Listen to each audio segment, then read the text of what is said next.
Experiențe, experiences, Erfahrungen. Sună diferit, dar sunt de cele mai multe ori la fel. Ce leagă oamenii între ei? Cultura? Mentalitățile, valorile, scopurile sau pasiunile? Toate cu siguranță, dar mai presus de ele, experiențele.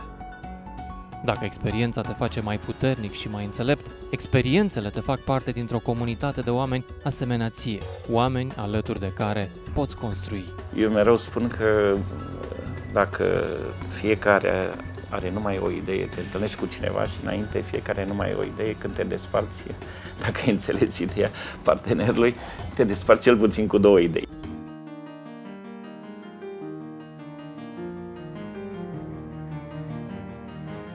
Ce poți face în 10 ani? Sau, mai bine zis, câtă experiență și câte experiențe poți acumula și împărtăși în 10 ani? România anilor 2001, 2002, 2003 era efectiv absolut tot ce atingeai se transforma în aur, ca să spun așa. Și trebuia un pic de bunăvoință și un pic de muncă și un pic de noroc și absolut orice proiect îl aveai putea genera un mare succes. Ich war weniger experienced, ich war aufgeregt und mit Stempel, mit TIA, mit den ganzen Dokumenten, mit Prozessverbal. Also ich habe von Prozessverbal geträumt. Das waren interessante Zeiten damals und auch interessante Erfahrungen, die wir gemacht haben. Ich hatte mir Bukarest eigentlich als triste Stadt vorgestellt, alles grau. Und dann bin ich nach Bukarest gekommen und habe festgestellt, die Stadt ist voller Leben. Und habe mich sofort wohlgefühlt eigentlich. Und ich weiß nicht bis heute, warum mir Rumänien eigentlich so sympathisch war von Anfang an. Oameni cu culturi diferite, mentalități diferite, se întâlnesc la jumătatea drumului, mânați de valori comune și de un scop bine definit, să facă business de calitate.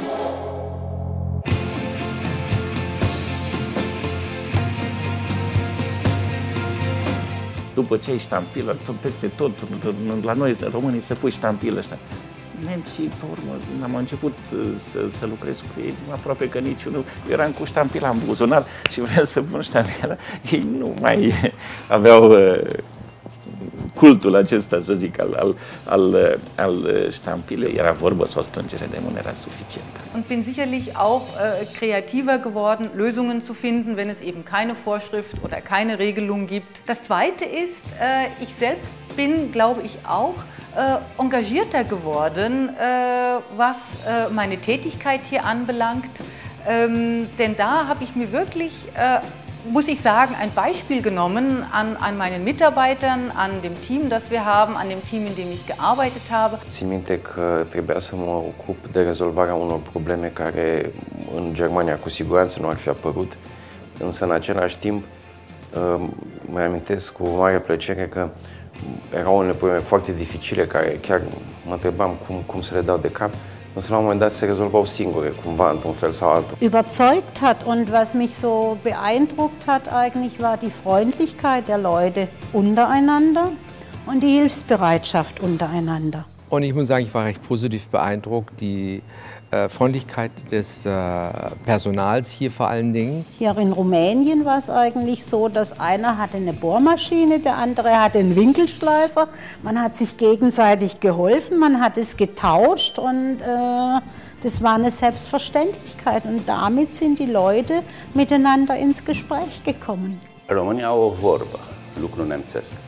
Als Deutscher geht man davon aus, dass das, was man hört, was einem gesagt wird, auch stimmt. Valorile comune sunt legate de mai multe lucruri. În primul rând, de acea precizie. În felul german în care îți faci business înseamnă că îți ții cuvântul, înseamnă că livrezi ceva la timp, înseamnă că ai o abordare etică a business-ului, iarăși un lucru foarte important.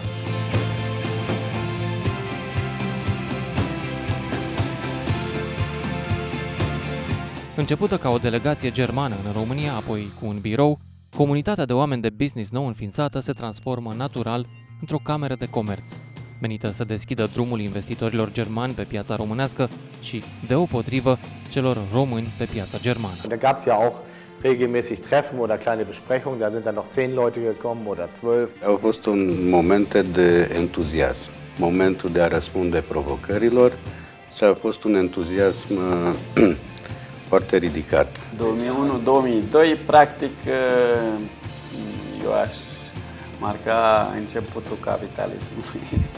Nevoia acestei organizații am simțit-o de la început, da? Și cred că a venit la momentul potrivit. Să adune aceste voci disparate, uneori și disperate, și să le semnaleze autorităților române. Aber die Entwicklung ist sehr, sehr gut. Ich glaube, es ist eher so, dass wir uns sehr schnell entwickelt haben. Eu cred că în primul rând ceea ce ne leagă este calitatea membrilor noștri. Asta ne leagă, faptul că oamenilor le face plăcere să vină la cameră, le place plăcere să comunice unii cu alții.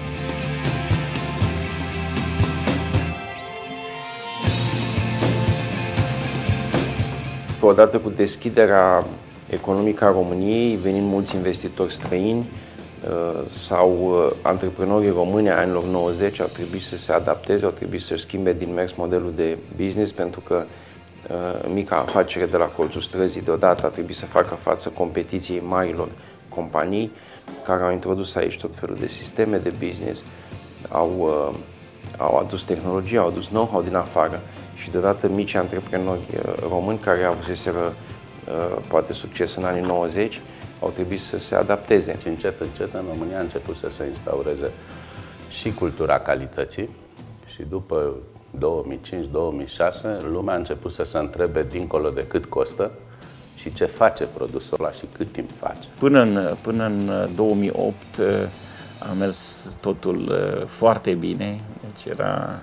Acum, dacă stăm să analizăm, începem să ne gândim că poate partea asta acum este normalitatea și poate atunci a fost o evoluție cam prea rapidă. Naja, also was ich in Rumänien gelernt habe als Deutsche, die ja so denkt, dass 2 und 2 auch mal 5 sein kann. Ich glaube, dass ich mich verändert habe.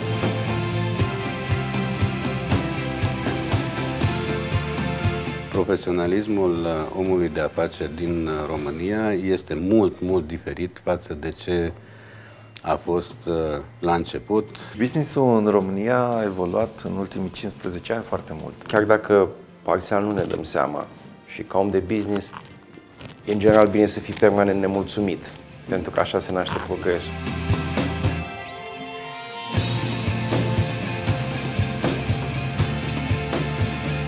Camera româno-germană este o entitate care nu poate fi ignorată. Forța economică a Germaniei prin această cameră de comerț obligă. Es ist auch so, dass wir Deutsche in Rumänien sehr hoch angesehen werden, dadurch zum Teil eine Verantwortung haben, die uns gar nicht bewusst ist. Wir fühlen uns wohl in Rumänien, also es ist wirklich schwer zu sagen, was in 10 Jahren. Eu sunt un optimist, așa, incurabil și sper să fie mai bine. Die Leute sind noch begeisterungsfähig, das kann man sagen. Da, eu privesc cu încredere. Următorii ani vor fi mai buni. Sunt foarte multe lucruri de făcut, dar noi trebuie să facem următorii ani să fie mai buni. Altcineva nu poate să-i facă.